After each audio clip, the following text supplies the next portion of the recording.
दुर्गम काज जगत के जेते, सुगम अनुग्रह तुमरे तेते। ऐसा कौन सा काम संभव है हे हनुमान जी, जो आपकी कृपा से, जो दुर्गम काज जो संभव भी ना हो और आपकी कृपा से जो असंभव से भी संभव हो जाता है।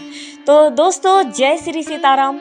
आप सभी को बालाजी के आशीर्वाद में मैं आप सभी का बहुत बहुत स्वागत करती हूँ और उम्मीद करती हूँ कि आप लोग बहुत अच्छे होंगे। दोस्तों, आज की इस वीडियो में आप सभी को कुछ हनुमान चालीसा आपने तो हमेशा पढ़ते ही हैं और हनुमान चालीसा के आप महत्व भी जानते हैं कि हनुमान चालीसा को पढ़ने से हमारे जीवन में क्या क्या परेशानी का समाधान होने लग जाता है और क्या क्या हमारे जीवन में परिवर्तन आने लग जाते हैं हनुमान चालीसा को पढ़ने से। तो दोस्तों, आज मैं हनुमान चालीसा यानी कि 3 दिन के प्रयोग, हनुमान चालीसा के 3 दिन हनुमान चालीसा के पढ़ने से हमारे जीवन के जो बड़े से बड़े जो असंभव कार्य जो शायद संभव नहीं है, ये नहीं पूरा हो सकता है, तो इन 3 दिन के प्रयोग से आपके जीवन की बड़े से बड़े आपकी मनोकामनाओं को पूर्ण कर देती है दोस्तों। तो दोस्तों, आप लोग वीडियो में अंत तक जरूर बने रहिएगा क्योंकि वीडियो काफ़ी इंटरेस्टिंग नॉलेजफुल जानकारी होगी, जिससे कि आप लोग चैनल पे पहली बार आए होंगे तो चैनल को जरूर सब्सक्राइब करें, बेल आइकन जरूर दबा लें। दोस्तों, ऐसी इंटरेस्टिंग नॉलेजफुल जानकारियाँ मैं इस चैनल पे आप सभी के लिए लाती रहती हूँ, तो जरूर बेल आइकन दबा लें दोस्तों, कि कोई भी आने वाली वीडियो का नोटिफिकेशन आपके फ़ोन में आपको जल्द से जल्द मिल सके। और दोस्तों, वीडियो अगर अच्छी लगे तो लाइक ज़रूर करें और भी अच्छी लगे तो किसी और के साथ भी ज़रूर शेयर करें। चलिए दोस्तों, देर ना करते हुए वीडियो को स्टार्ट करते हैं। दोस्तों, आपको करना क्या है, क्योंकि देखो ये प्रयोग दोस्तों ये तांत्रिक माना जाता है, क्योंकि ये तांत्रिक प्रयोग है। ये बहुत मुश्किल घड़ी होती है, आदमी को जैसे लगता है कि अब कुछ रास्ता नज़र नहीं आ रहा है, तभी की प्रयोग को करना चाहिए दोस्तों। तो ये तांत्रिक में आता है 3 दिन के हनुमान चालीसा का, क्योंकि कैसे करना, क्या करना, वो सारी बातें इस वीडियो में बताऊंगी। तो दोस्तों, ये बहुत ज़्यादा ऐसा लगे ना कि अब जीवन में अब कुछ सही नहीं हो पा रहा है, ऐसा लग रहा है कि अब जो आपका काम है जो अटका हुआ है, ऐसा लग रहा है कि अब हो ही नहीं सकता है, हनुमान जी का ये प्रयोग करना ही पड़ेगा, तब आप ये प्रयोग को करिएगा बहुत मुश्किल घड़ी में दोस्तों। ऐसे बिल्कुल भी मत करिएगा। और दूसरी चीज़ कि किसी के बिगाड़ने के लिए, किसी के साथ गलत करने के लिए इस प्रयोग को बिल्कुल भी मत करिएगा दोस्तों। इससे और उल्टा आपको ही अंजाम भुगतना पड़ सकता है। उस टाइम तो आपकी मनोकामना पूरी हो जाएगी, पर आगे चल के आपको परेशानी आ सकती है। तो ये प्रयोग बहुत मुश्किल घड़ी में करिएगा और बहुत आपका विशेष कोई मनोकामना हो तभी कीजिएगा, ठीक है। जैसे प्रॉपर्टी से कोई रिलेटेड होता है, बहुत ऐसे कोई केस कचहरी जिसमें कि लगता है कि बस उसमें विजय चाहिए आपको, आप सही हैं फिर भी आपके साथ गलत हो रहा है, तब आप इस प्रयोग को कीजिएगा दोस्तों।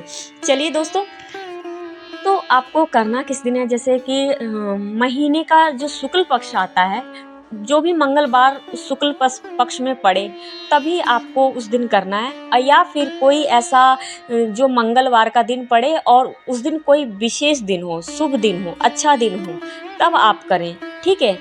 आप इस चीज़ को समझ गए ना कि शुक्ल पक्ष के मंगलवार को करना है, जब शुक्ल पक्ष पड़ेगा तब आपको करना है, या फिर आपको उस दिन मंगलवार के दिन कोई विशेष दिन पड़ रहा हो, बहुत अच्छा दिन पड़ रहा हो, उस दिन आपको ये प्रयोग करना है।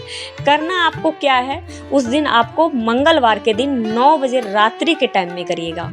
कहते हैं रात्रि के टाइम में इसलिए ज़्यादा मान्यता है करना चाहिए क्योंकि हनुमान जी 24 घंटा प्रभु श्री राम भगवान की सेवा में रहते हैं, पर एक शाम का समय जो होता है वो भक्तों पर ध्यान देते हैं हनुमान जी, जो अब उनके भक्त होते हैं उन पर वो ध्यान देते हैं।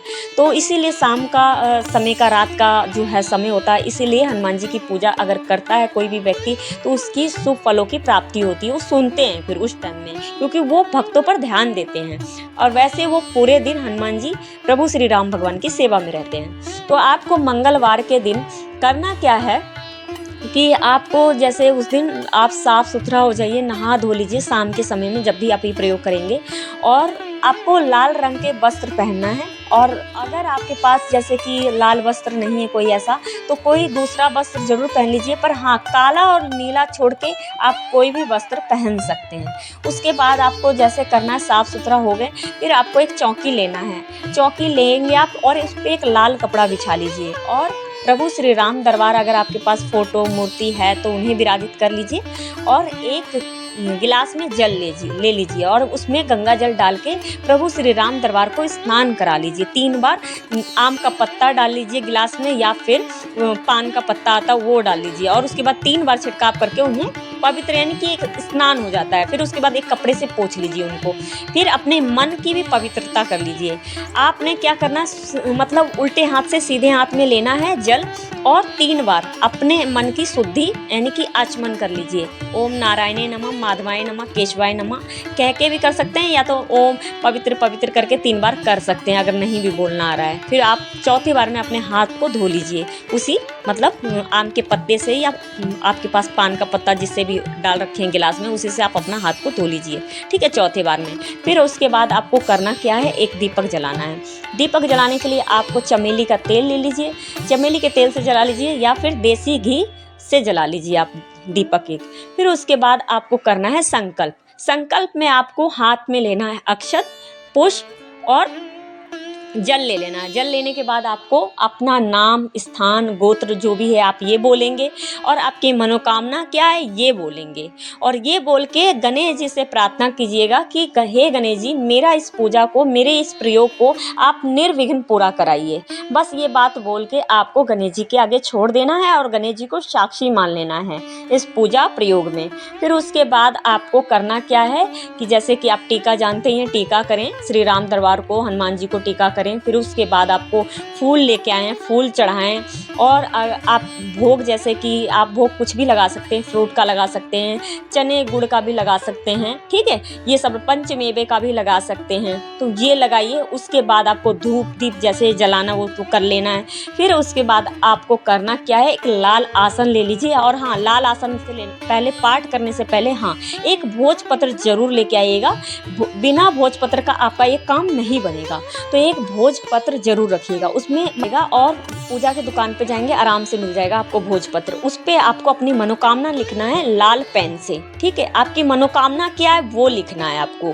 वो लिख के और श्री राम दरबार का जो फोटो है, मूर्ति है, वहाँ पे आपको दबा देना है हनुमान जी के आगे। ठीक है, वहाँ पे नीचे दबा देना है और वो आपको 3 दिन तक वैसे ही पड़े रहने देना, वहाँ से उठाना नहीं है आपको। जब तक आपका पाठ पूजा पूर्ण नहीं हो जाता 3 दिन तक, तब तक आपको वहीं रहने देना है। मैं आगे इस चीज़ के बारे में भी बताऊंगी करना क्या है। फिर आपको करना क्या है, 3 बार वहीं बैठ के आपको हनुमान चालीसा का पाठ करना है, 3 बार करना है। ठीक है, लाल आसन पर बैठ जाइएगा। लाल आसन पर बैठ के आपको इस पाठ को करना है और पाठ करने के बाद जब आपका 3 बार हनुमान चालीसा कंप्लीट हो जाता है, फिर उसके बाद आपको करना है श्री राम भगवान की आरती, फिर हनुमान जी की आरती। जब आप आरती कर लेते हैं आपकी पूजा पूर्ण हो जाती है। पहले दिन की बात बता रही हूँ आपको ये, और 9 बजे करेक्ट आपको ये मतलब पाठ को प्रारंभ कर देना है। ठीक है, उससे पहले आपको जो भी भोग प्रसाद लगाते हैं या आचमन जो भी है, ये आप 8:30 बजे बैठेंगे तो आधा घंटा ये सब चीज़ों में लग जाता है ये सब करने में। ठीक है, मैं आपको पहले बता रही हूँ ये सब चीज़ें, ताकि आपको 9 बजे करेक्ट शुरू कर देना है पाठ। इस चीज़ का ध्यान रखना है आपको 9 बजे।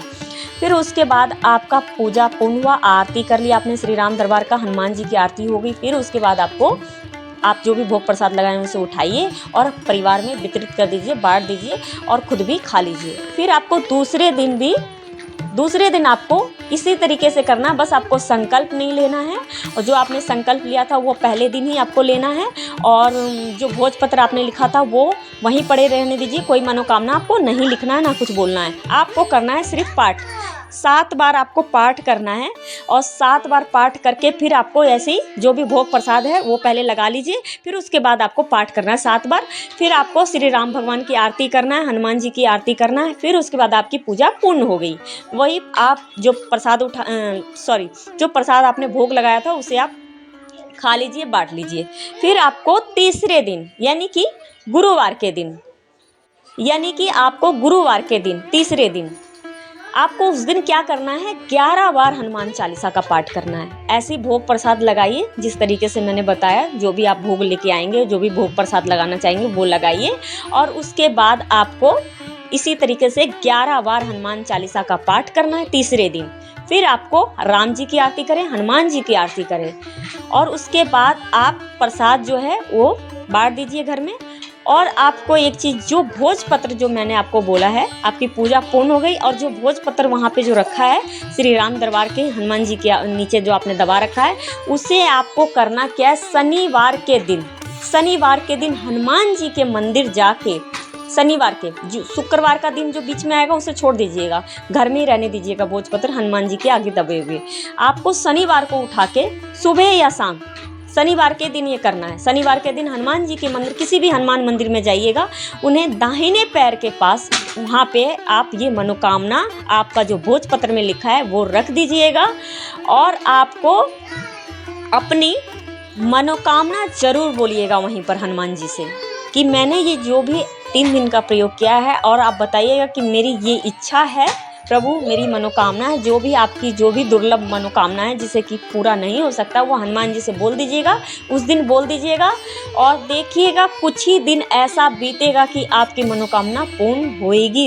ये 100% सत्य है दोस्तों। ये जो आपको प्रयोग बता रही हूँ, ये कोई आसान प्रयोग नहीं है दोस्तों। इसीलिए मैंने बताया आपको पहले कि किसी को बिगाड़ने के लिए नहीं मत करिएगा, अपने भले के लिए करिएगा ये काम, ठीक है। और दूसरा, जब आपने ये आप करके आ जाएंगे, और हाँ, आपको एक और बात बताना मैं भूल गई, इसमें आपको ब्रह्मचर्य का पालन 5 दिन तक करना है। लहसुन, प्याज, मांस, मदिरा जो भी आप खाते पीते होंगे, बिल्कुल 5 दिन तक, लेडीज़ और पुरुष दोनों के लिए है ये, दोनों को। जो अगर आप लेडीज़ कर रहे हैं तो आपको 5 दिन ऐसे ही आपको पूरा नियम का ध्यान रखना होगा। आपको इसी तरीके से पालन करना है, यानी कि मंगलवार से शनिवार तक 5 दिन तक करना है आपको। ये नहीं करेंगे तो आपकी कितनी भी आपने जो भी पूजा पाठ अपनी इतनी मेहनत से की है, उसका आपको कुछ भी आपको उसका रिजल्ट नहीं मिलेगा, ठीक है। इससे और आपको दुष्परिणाम मिल सकता है दोस्तों। तो इस चीज़ के लिए बिल्कुल ध्यान रखिएगा। 5 दिन तक आपको ब्रह्मचर्य, लहसुन, प्याज और बिल्कुल सादा खाना खाइएगा, जो बिना लहसुन प्याज का जो खाना होता है, घर का खाना खाइएगा। तो ये सब चीज़ों का, नियमों का ध्यान रखते हुए फिर इस पाठ को कीजिएगा दोस्तों।